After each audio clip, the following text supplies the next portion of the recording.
For 50 plus years, he has followed orders of courts.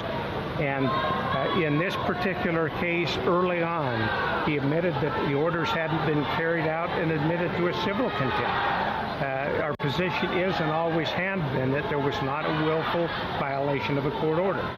Federal prosecutors are pursuing criminal contempt of court charges against America's toughest sheriff and my old pal, Maricopa County, Arizona Sheriff Joe Arpaio. The attorneys for the government say Sheriff Arpaio is defying a court order to halt the immigration enforcement operations that he has conducted, essentially enforcing federal law. If convicted, the sheriff could spend up to 6 months in jail. But as you just heard from his attorney, Sheriff Joe will plead not guilty. For analysis and debate, let's welcome in our political panel. Skyping in, it's GOP strategist and the host of the eponymously named Andrea Kaye show, Andrea Kaye. From Newsmax, New York, Juan Pablo Andrade, Trump campaign surrogate and advisor to Donald Trump's National Diversity Coalition, and also via Skype, senior writer for the conservative political magazine Opportunity Lives, Israel Ortega. So, Sheriff Joe has criticized this move as politically motivated, coming just before the start of early voting for the November election. Andrea, will this actually help Sheriff Joe in his bid for re-election?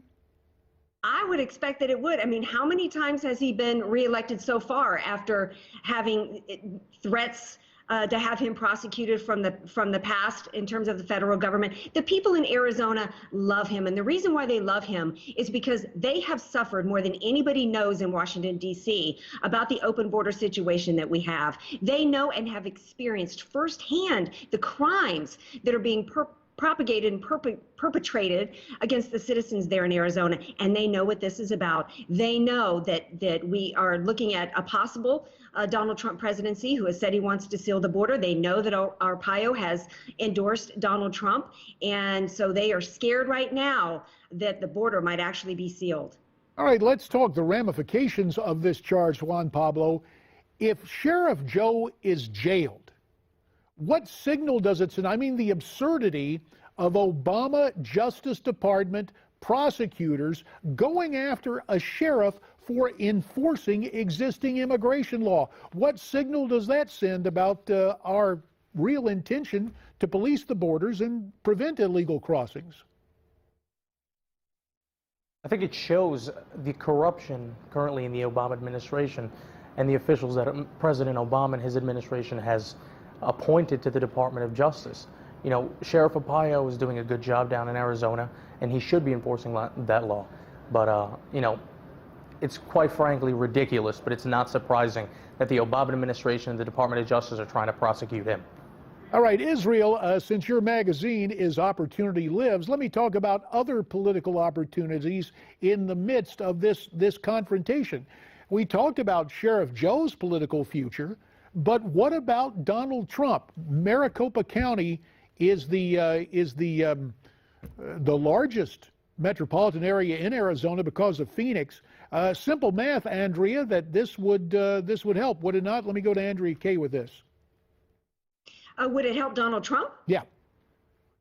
Well, I think that if you look, going back to the primaries, you look at every primary that we had from whether it was from South Carolina to down to Arizona to up to the upper Midwest, the number 2 issues that the American people saw was economics, which of course immigration is tied into, and it was the illegal immigration crisis that we have in this country. And what has he said from the very beginning? He wanted the border sealed. He wanted immigration laws enforced. And the American people, in large part, put Donald Trump into the nomination that he's in just to do that very same thing. And the left is so scared right now, and they are going to do everything they can to stop it, because they need the border to stay open. They need the flood of immigration to come here from the border on the south, as well as through visas and other means. They need that in order to grow the dependency class and get the votes. Yeah, I believe it's our old friend Selwyn Duke who wrote the column. Traditionally in politics, it was get out the vote.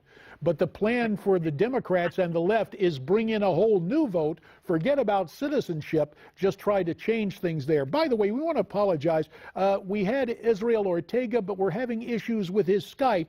So we look for our next opportunity to bring on that senior writer for the conservative political magazine, Opportunity Lives. I don't think there's much of an opportunity for Hillary Clinton to get ahead of these WikiLeaks email dumps. It's very interesting to see what we've suspected for a long time. Donna Brazile, former CNN contributor and the current chair of the Democrat National Committee, tipped off the Clinton campaign about questions that were going to be asked at a CNN town hall event during the Democratic primaries. Now, Juan, Pablo, many Democrat voters already feel their primary system was rigged. How much will this hurt her with Bernie Sanders voters? Will it harm Hillary, or are the Democrats just going to all get together and present a united front? Oh, I think this will definitely harm Miss Clinton's campaign. You know, time and time again, something comes up and everybody believes that this is a rigged system, and that's what I do believe. That's what Mr. Trump believes as well, that this is a rigged election right now. I'm sure she will lose any Bernie supporters that have switched over to her campaign. Some of them, she will lose that support.